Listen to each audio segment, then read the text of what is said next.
transformar la figura directiva. Y la transformación en las acciones que llevan a cabo las figuras directivas, pues implica reflexionar cómo hacer viable la operación del plan, pero no solo la operación del plan, sino sobre todo lo que propone detrás. ¿Cómo podemos, como figuras directivas, como figuras de supervisión de ATP, fortalecer la autonomía profesional de las y los maestros? Y fortalecer no desde la lógica de la autoridad caótica, de, ay, bueno, pues ustedes son autónomos, hagan ahí lo que ustedes quieran.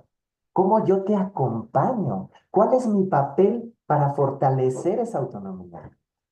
¿Cuáles de las acciones administrativas que sí pueden depender de mí? Ahí está el primer ejemplo que les puse muy concreto. ¿Cuáles de esas realmente fortalecen las actividades pedagógicas? ¿Y cuáles de esas, en realidad, pues solo sirven para resignificar mi autoridad, para demostrar que lo puedo pedir? Eso implica cuestionarnos eso. Implica cuestionarnos cómo también toda nuestra experiencia, porque lo más fuerte de asumir esta tradición y encarnarla, implica también una negación epistémica de nuestro propio saber como supervisor, como director, como ATP. Porque yo tengo también en esa función una historia, tengo también una experiencia o unas muchas experiencias. Tengo una trayectoria que irremediablemente me dotó de saberes y conocimientos, que en su momento me llevó y me acompañó a desarrollar habilidades de negociación, diálogo, socialización, de tolerancia, empatía, hasta de resistencia, compañeros, a los propios, incluso embates de una estructura que durante muchos años pretendió abolir la educación pública, humanista y gratuita en este país. Entonces, asumirme solo como alguien que va a revisar y a supervisar que se haya hecho o no lo que se debe de hacer, incluso implica una propia violencia epistémica a mis saberes, a mi experiencia. ¿Dónde queda la recuperación de toda esa trayectoria histórica y muy probablemente familiar? Porque no podemos negar que muchos venimos incluso de una tradición familiar, normalista, y que hemos también heredado esos saberes y que los abandonamos para priorizar nuestra labor en checar una lista, en revisar que entreguen documentos. Entonces, implica revalorizarnos también a nosotras y a nosotros. Y en ese sentido, el acompañamiento juega un papel medular. Cómo los procesos de acompañamiento se pueden volver detonantes de una construcción colegiada de experiencias, saberes y conocimientos que abonen al fortalecimiento de la autonomía y al proceso de apropiación y construcción colegiada de la implementación del plan y programas de estudio. Y entonces proponemos el proceso de acompañamiento desde este lugar. ¿Cómo acompañamos desde el observar? Pero no una observación punitiva, enjuiciante, que califica. Una observación que acompaña cuestionándose y cuestionando al otro. ¿Qué hago? ¿Por qué lo hago? E incluso la invitación es a este proceso también hacerlo un proceso de autoacompañamiento. ¿Qué tanto ustedes como supervisores, supervisoras, ATPs, directoras, observan su propia práctica? ¿O le piden a sus colegas, supervisores, ATPs o directores que observen su práctica? ¿Qué tanto ustedes hacen un análisis y una reflexión de lo que hacen? ¿Por qué lo hacen? ¿Qué decisiones toman? ¿Qué de esas decisiones pueden cambiar? Incluso ustedes también como figura de autoridad. ¿Y cómo esa autorreflexión puede acompañarse con otras y otros? ¿Qué tanto ustedes registran? Yo los escuchaba y decía, es que hay una riqueza maravillosa. ¿Por qué tenemos que seguir llamando y buscando a Tobón, a autores que además pasaron así de la noche a la mañana, cual camaleónica interpretación teórica, pasaron de defender una postura total y absolutamente contradictoria, ahora a decirse total y absolutamente especialistas de la nueva? ¿Qué los hace especialistas? ¿Cuántos de ustedes hacen un registro de esto que llevan a cabo? ¿Qué tanto lo comparten más allá también de los foros? ¿Qué tantas publicaciones tenemos? ¿Qué tanto en las escuelas normales, en los espacios de formación, recuperamos también estos saberes que se están produciendo, estos registros de la práctica que llevamos a cabo? Eso es también acompañarnos, porque el acompañamiento, uno de los colegas que me antecedió hablaba de la importancia de no podemos hacer eso solas y solos. El acompañamiento no es un proceso en solitario, es un proceso, es más, no es un proceso direccional. No soy yo acompañándote a ti, somos nosotros acompañándonos. Y eso implica y reconfigura la noción de la supervisión. Y la perspectiva de autoridad y la perspectiva de ATP no soy yo vigilando, revisando o desde un púlpito diciendo, te acompaño, porque en ese acompañarte, tú también me estás acompañando a fortalecer mi propia práctica, a recuperar mis propios procesos, mis propios métodos, y me estás acompañando también a reconfigurar mis propias prácticas como supervisor, como ATP. Pero esto no puede suceder si no está mediado por el diálogo. Y eso es importantísimo. Y entonces aquí se complejiza, porque si está mediado por el diálogo, interviene la comunicación. ¿Y cuál es el problema? No el problema, la característica de la comunicación. Lo sencillo es, hay alguien que emite un mensaje, alguien que lo recibe, lo decodifica y emite mensajes. Es la lingüística como más básica nos dice esos elementos.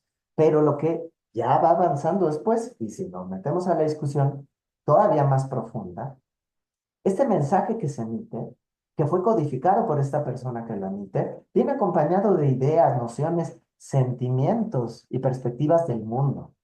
Y esta persona que lo decodifica, lo va a decodificar también a partir de estas ideas, nociones, perspectivas y emociones que ha heredado y que también suceden del lugar en el que suceda esta comunicación. Eso complejiza. Y entonces eso implica conocer y tener todavía más herramientas para reconocer que acompañar va más allá de ir, estar ahí, escucharte, hacer una observación y ya. Y eventualmente esas son algunas herramientas, por supuesto. Entonces, escuchar y comprender y el proceso de comunicar es como andar en bicicleta. No es algo que uno aprende en un libro, ni subiéndose una sola vez. Uno tiene que practicarlo y practicarlo y practicarlo.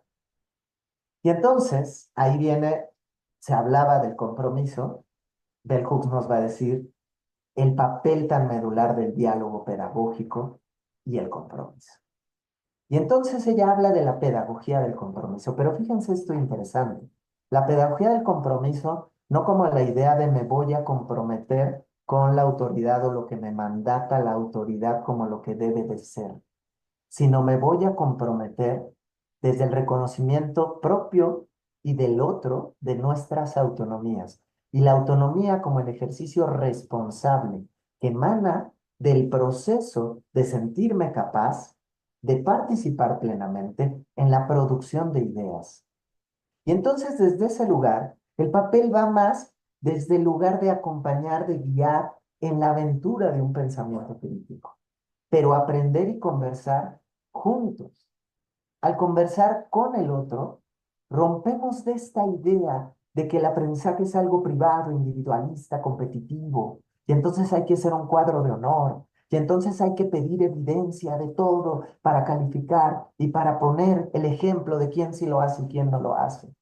Es reconocer y trascender hacia la idea de que el proceso de enseñanza-aprendizaje no es algo privado, no es individual, Es algo que emana del diálogo, del trabajo colaborativo.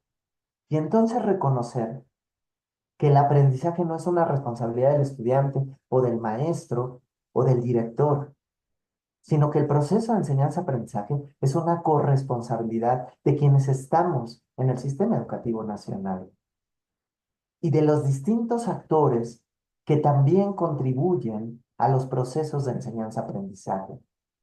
Y eso incluye a las familias, los medios de comunicación, las estructuras institucionales, políticas y sociales que también tienen una responsabilidad.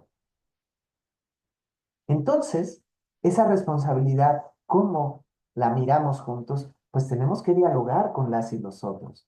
Y entonces, Bell Hooks también nos va a recuperar esta idea. ¿Cuáles son los principales obstáculos para la comunicación que a veces hacemos y que hemos aprendido, porque así hemos aprendido a ser autoridad? Criticar. Negamos y restamos importancia, pues por ende, al comportamiento del otro. Insultar. Y a veces no solo insultamos con palabras altisonantes, podemos también insultar la inteligencia del otro. Diagnosticar. A veces le jugamos al detective emocional con nuestros compañeros, con nuestros estudiantes. No, maestra, lo que pasa es que yo siento que usted está transfiriendo porque el director o no, no, director, lo que pasa es que usted pues ya lleva mucho tiempo peleándose con esos profesores y a lo mejor pues es que son muy jóvenes y usted le recuerda y entonces uno quiere ahí diagnosticar. Muchas veces también alabamos para manipular. Ay, no, maestra, usted que es muy inteligente, muy linda, mire, por favor prepare los materiales del consejo técnico. ¿No? Entonces, no, pues eso, ¿qué hace? No, no ayuda, porque no estoy reconociendo al otro. Y lo que no rompo es la idea de controlar, dar órdenes.